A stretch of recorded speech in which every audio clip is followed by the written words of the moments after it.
حسن بھائی، میرے آپ سے کچھ سوالات ہیں۔ اہل سنت سے میرا تعلق ہے۔ جی جناب۔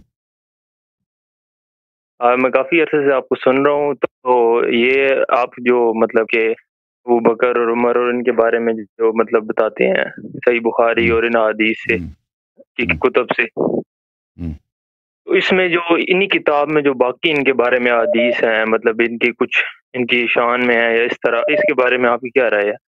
تو دیکھو میرے بھائی، میرے محترم عزیز، اگر ان کو حکومت ملی ہے نا، تو ہر حکومت کے لیے پروپیگنڈا سب سے اہم چیز ہوتی ہے۔ ابھی جو ہے، آپ تاریخ میں جتنے حکومتیں گزری ہیں، اس طرح نہیں ہے کہ پروپیگنڈا صرف ہمارے عصر میں ہے۔ یہ پبلک اوپینین کو کنٹرول کرنا اور پروپیگنڈا کرنا اور انفارمیشن فلو کو کنٹرول کرنا، یہ آج کے زمانے میں بھی ہر حکومت کا ایک بنیادی ضرورت ہے۔ پرانے زمانوں میں بھی یہی تھا۔ اگر آپ مثلا اس پرانے زمانے میں بادشاہ ہوتے تھے، تو آپ کے لیے نہایت ضروری ہے جو آپ کے شہری ہیں ان کے سامنے آپ کا جو چہرہ پیش کیا جاتا ہے وہ چہرہ بہت اچھا چہرہ ہو، اور ایک بہت ہی آپ کے خلاف شہر میں یا آپ کی جو حکومت ہے، حکومت کا جو دائرہ ہے، اس میں کوئی آپ کے خلاف متعلق غلط باتیں نہ پھیلائیں۔ تو اس لیے پرانے زمانوں میں جی شعراء ہوتے تھے، ہر دربار میں بادشاہ سلامت رکھتے تھے ادھر 100 200 شاعر کو۔ ان کا کام یہی تھا کہ صبح سے شام تک وہ شعر لکھتے تھے بادشاہ کی مدح میں۔ بادشاہ ہمارا اتنا بہادر ہے، بادشاہ ہمارا اتنا خوبصورت ہے، بادشاہ ہمارا اتنا، اس کے فتوحات زیادہ ہیں، بادشاہ سلامت اتنے فقیروں سے، غریبوں سے، بیواؤں سے اتنے محبت کرتے ہیں۔ حالانکہ وہ بادشاہ جو ہے وہ سارا دن وہ اپنے عیاشی میں بھی لگا ہوتا تھا نا، تو اس کو، لیکن یہ ان لوگوں کا کام یہی تھا۔ یا شہر کے جو ملک کے جو علماء ہوتے تھے، مثلا اگر آپ مغل امپائر میں چلے جائیں، اس زمانے میں مختلف شہروں میں امام جماعت ہوتے تھے، خطبے دیتے تھے، نماز جمعہ وغیرہ، یا مثلا ہندو پنڈت ہوتے، تو ان کے ذریعے بادشاہ کے لیے لوگوں کے ذہن کو نرم کرنا اور ان میں حمایت پیدا کرنا، ان کے ذہن میں بادشاہ کے لیے محبوبیت اور پاپولرٹی پیدا کرنا، ان کا کام یہی تھا۔ تو ابو بکر عمر کو اس بات کا بخوبی پتہ تھا۔ دیکھیں، آپ لوگوں کے ہاں ابو بکر عمر کی جو حکومت بنی ہے، اس کے بعد جو جتنے حکومتیں آئی ہیں، ان سب کا، جتنے حکومتیں آئی ہیں ان سب کا پالیسی یہ رہا ہے کہ ابو بکر کی اور عمر کی خلافت کی تقویت کیا جائے، تائید کیا جائے، تصحیح کیا جائے۔ خلافت بنی امیہ بھی یہی تھا، خلافت بنی عباس بھی یہی تھا۔ کیونکہ ان جی کو بخوبی پتہ تھا، ابو بکر عمر کو بھی پتہ تھا، عثمان کو بھی پتہ تھا، بنی امیہ کو بھی پتہ تھا، اور اسی طرح بنی عباس کو بھی پتہ تھا کہ یہاں پہ مسلم کمیونٹی میں جو شیعہ ہیں، یہ لوگ اپنے ائمہ کو امامت کو خلافت کے حقدار سمجھتے ہیں، اور ابو بکر اور عمر اور ہماری حکومت کو یہ باطل سمجھتے ہیں۔ تو ان کے لیے نہایت ہی ضروری تھا کہ امیر المؤمنین علیہ الصلاۃ والسلام کو منصوص بالخلافہ نہ کہا جائے، کیونکہ اگر امیر المؤمنین علیہ جی السلام وہ منصوص بالخلافہ ہیں، اور ان کے بعد ثابت ہو جائے گا پھر امام حسن، امام حسین علیہ السلام، پھر اسی طرح ائمہ علیہ السلام، یعنی منصور دوانقی کے زمانے میں امام جعفر صادق علیہ السلام، ہارون کے زمانے میں امام کاظم علیہ السلام، مأمون کے زمانے میں امام رضا علیہ السلام، یہ لوگ خلافت ان کا حق بنتا ہے، تاکہ لوگوں کو یہ پتہ نہ جی ہو۔ تو اس انفارمیشن کو کنٹرول کرنا نہایت اہم تھا، اور اس میں سے سب سے اہم جو تھا طریقہ کار یہ تھا کہ ابو بکر اور عمر کی خلافت کو ہمیشہ شرعی طریقے سے پیش کیا جائے کہ ان کی خلافت صحیح ہے۔ یہ ان حکومتوں کے لیے، جیسے ابھی فرض کریں حکومت رشیا کی جو حکومت ہے، اپنی ہر حکومت کی ایک لیجیٹمیسی ہوتی ہے، ایک ایسے چیزیں ہیں جو جن کی وجہ سے وہ حکومت لیجیٹمیٹ ہے، یا حکومت پاکستان ہے لیجیٹمیٹ ہے، تو وہ اور اس لیجیٹمیسی انفارمیشن کی بنیاد پہ ہوتی ہے، معلومات کی بنیاد پہ ہوتی ہے۔ اگر لوگوں کو اتنے شک ہو جائیں، لوگوں کو ایسے معلومات میں نے کہ ہماری حکومت ہی یہ غلط حکومت ہے، تو پھر وہ اپنی حکومت کو نہیں مانیں گے، حکومت کمزور ہو جائے گا بلکہ گر جائے گا۔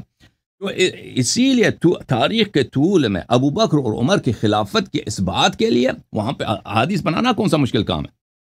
حدیث بنانا کون سا جی مشکل جی کام ہے؟ ہاں، تو اور یہ سب احادیث جتنے بھی روایات ہیں ابو بکر عمر کی مدح میں، یہ سب قرآن کے مخالف ہیں، کیونکہ جب قرآن نے واضح الفاظ میں ابو بکر عمر عائشہ ان تینوں کو بار بار، قرآن مجید نے ان کی، میں آپ کو بہت ہی تواضع کے ساتھ آپ کی خدمت میں عرض کر رہا ہوں، اور بہت ہی خود انکساری کے ساتھ، آپ برا نہ مانیں، قرآن مجید نے بار بار ان کی تکفیر کی ہے۔ میں نے ابھی آپ کا میرے جی جی مناظرات دیکھ لیجئے کہ سورہ تحریم میں عائشہ کے متعلق، سورہ حجرات میں، سورہ آل عمران میں، اور سورہ توبہ میں ان لوگوں کا ایمان بار بار اللہ تعالیٰ نے نفی کیا، اور ان آیات میں کوئی وہ بھی نہیں ہے، اختلاف بھی نہیں ہے کہ یہ آیات کا شان نزول ابو بکر، عمر اور عائشہ کے لیے ہے، کوئی اختلاف بھی نہیں ہے۔ تو اگر ان لوگوں کی وقت یہ تھی کہ رسول پاک صلی اللہ علیہ وسلم کے زمانے میں ان کو کبھی رسول پاک صلی اللہ علیہ وسلم نے کوئی اہم ڈیوٹی نہیں دیا، کبھی نہیں دیا ابو بکر عمر کو، ان کی کبھی کوئی پوزیشن تھا ہی نہیں ہے، ہاں، ان کو فوج کا کمانڈر بنایا ہو، ان کو کچھ بھی دیا ہو، یا ان لوگوں نے کچھ کارنامے کیے ہوں، کسی کفار کے سامنے انہوں نے جنگ کیا ہو، کچھ بھی نہیں ہے، بلکہ اس کے برعکس رسول پاک صلی اللہ علیہ وسلم کے سب سے بڑا اعجاز کیا ہے؟ قرآن مجید۔ رسول پاک صلی اللہ علیہ وسلم جب قرآن مجید تلاوت فرماتے تھے تو مسلمان کافر حق بک رہ جاتے تھے، قرآن کی عظمت کی وجہ سے، قرآن مجید کی فصاحت و بلاغت سے، اور اس میں جو حکمت ہے وہ اسی لیے کفار کہتے تھے کہ یہ جادوگر ہیں، یہ ہمیں جادو کرتے ہیں، کیونکہ ان کے کلام میں ایک ایسی بات ہے کہ اگر ہم سن لیں تو ایک دفعہ ان کے گرویدہ ہو جاتے ہیں، پھر ہم جو ہے کان نہیں ہٹا سکتے۔ تو یہی رسول صلی اللہ علیہ وسلم سے قرآن کی آیات انہوں نے تلاوت فرمائی ہے، ہم نے نمازوں میں پڑھی ہے، لوگوں کو سکھایا، اور سب مسلمان جانتے ہیں کہ یہ آیات ابو بکر عمر اور عائشہ کے مذمت میں ہے۔ اور مذمت کیسی مذمت ایسی مذمت کہ اس میں ان کا عدم اسلام ہے۔ تو اس لیے اگر ان کا یہ پوزیشن ہے تو اس کے بعد جو روایات بنائی گئی ہیں ان روایات کی کوئی اہمیت ہی نہیں ہے، وہ روایات باطل ہیں، کیونکہ جو لوگ کعبہ جلا سکتے ہیں، آپ کو پتہ ہے مروان ابن الحکم آپ لوگوں کا خلیفہ ہے، مروان ابن الحکم جو ہے، ہاں، مروان خلیفہ ہے، وہ صحابی بھی ہے، وہ بخاری مسلم میں اس کی روایتیں بھی ہیں۔ اس نے کیا کیا؟ اس نے کعبے کو جلایا، سب لوگ جانتے ہیں کہ اس نے کعبے کو منجنیق سے مارا ہے، جلایا بھی ہے، مسمار کیا کعبے کو، نہ صرف جلایا مسمار بھی کیا۔ تو یہ اگر ایک صحابی اپنی حکومت کے خاطر اور دنیا کی خاطر، اور کس کو وہاں پہ وہ شیعہ بھی نہیں تھا، وہاں پہ کون تھا؟ وہاں پہ عبداللہ ابن زبیر کو اس نے قتل کیا، عبداللہ ابن زبیر کو اس نے سولی پہ چڑھایا۔ عبداللہ ابن زبیر کی ماں جو ہے وہ بھی صحابیہ ہے، عبداللہ ابن زبیر خود بھی صحابی ہے، اس کی عمر 100 برس تھی، وہ اس کے بیٹے کو ان لوگوں نے کعبے کے سامنے سولی پہ چڑھایا، اور یہ 100 سال اس کی عمر تھی، یہ آ کے اپنے بیٹے کی سولی کے سامنے جس کمبے پہ اس کو چڑھایا تھا ان لوگوں نے، اس کا لاشا رکھا تھا، وہ آ کے وہاں پہ روتی تھی۔ جو لوگ یہ لوگ کر سکتے ہیں، کعبہ شریف کو مسمار کر سکتے ہیں اپنی حکومت کے لیے، تو ان کے لیے کون سا مشکل کام ہے کہ وہ کیا کریں؟ وہ کچھ احادیث بنا لیں، اللہ آپ کا بلا کرے،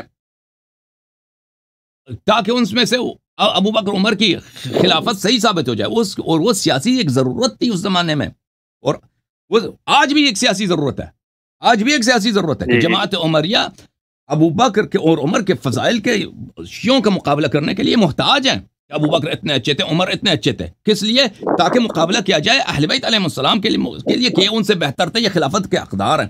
تو یہ ضرورت آج سے نہیں بنی، یہ ضرورت ابو بکر عمر کے اپنے خلافت میں حد اعلیٰ پہ تھی، کیونکہ وہ جب علی علیہ السلام موجود ہیں تو یہ کیوں خلیفہ بنے؟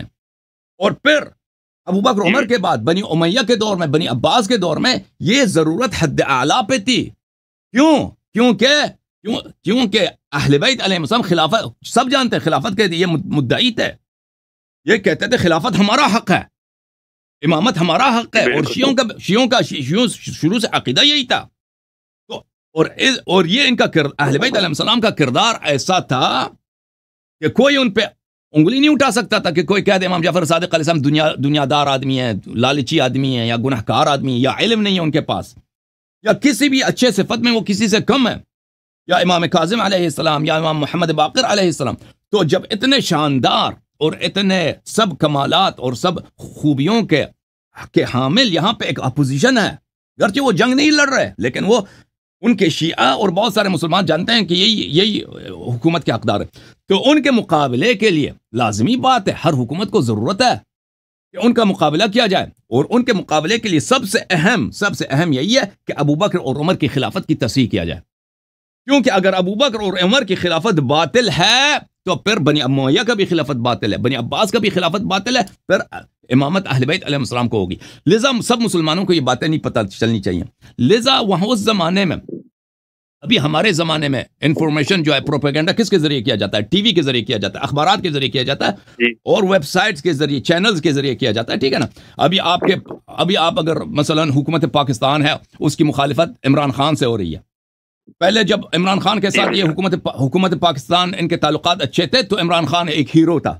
آج سے 5 سال پہلے جب اس کو ووٹ دلانے کی ضرورت تھی تو عمران خان ایک ہیرو تھا. عمران خان ایک سیویئر تھا پاکستان کو، یہ پاکستان کو نجات دینے والا ایک فرشتہ تھا. لیکن یہی اب ٹی وی ہیں، ان پہ میں نے سنا ہے کہ اب عمران خان کا نام لینے پہ بھی پابندی لگی ہے کہ آپ ان ٹی ویز پہ ان کا نام نہیں لے سکتے. ہاں، اور کتنے چینلز ہیں، یوٹیوب چینلز ہیں جو ان کا کام ہی یہی ہے کہ وہ عمران خان کے خلاف، پی ٹی آئی کے خلاف بات کریں، اور اخبارات وغیرہ وغیرہ میں. تو یہ کوئی حادثاتی بات نہیں ہے، یہ لوگ سب ایک دفعہ جو ہے وہ عمران خان کے مقابلے میں آ گئے. کیونکہ ہم جانتے ہیں کہ حکومت پاکستان کے لیے، سب حکومتوں کے لیے، انفارمیشن کا کنٹرول کرنا اور پبلک اوپینین کو کنٹرول کرنا یہ ان کے لیے نہایت اہم ہے.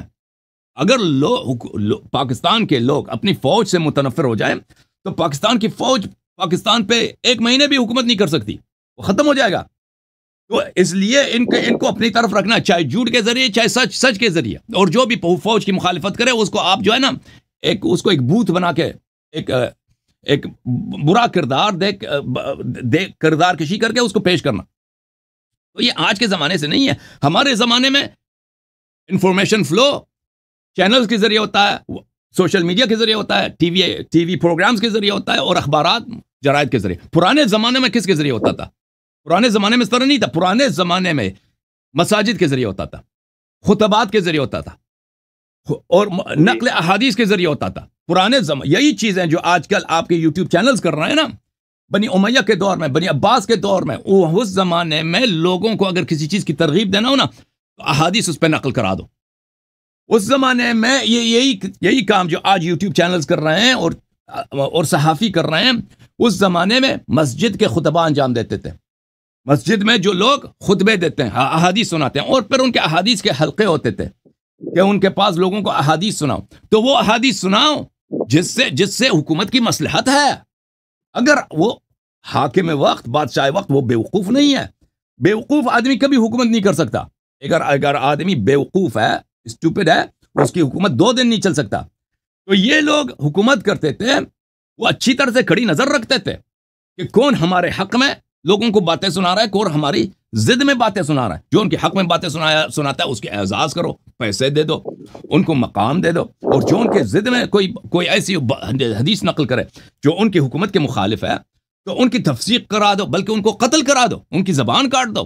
اسی لیے بنی امیہ کے زمانے میں کتنے بڑے راویاں کہ ان کو لے کے آتے تھے کہ آپ کہتے تھے علی علیہ السلام کو گالی دے دو، اگر گالی دیا تو ٹھیک، نہیں دیا تو قتل ہو جائیں گے. میں آپ کو عطیہ عوفی کا واقعہ میں نے شاید آپ کو سنایا ہے کئی دفعہ. عطیہ العوفی یہ بہت بڑا محدث ہے اپنے زمانے کا، بنی امیہ کے زمانے میں، اور اس کے احادیث بہت زیادہ ہیں آپ لوگوں کے کتب میں، سنن نسائی میں، ترمذی میں، ابو داود وغیرہ میں. میں آپ کی خدمت میں دکھاؤں کہ یہ شخص، یہ کتاب تاریخ طبری جلد نمبر 9، چاپ مؤسس العالمی للمطبوعات.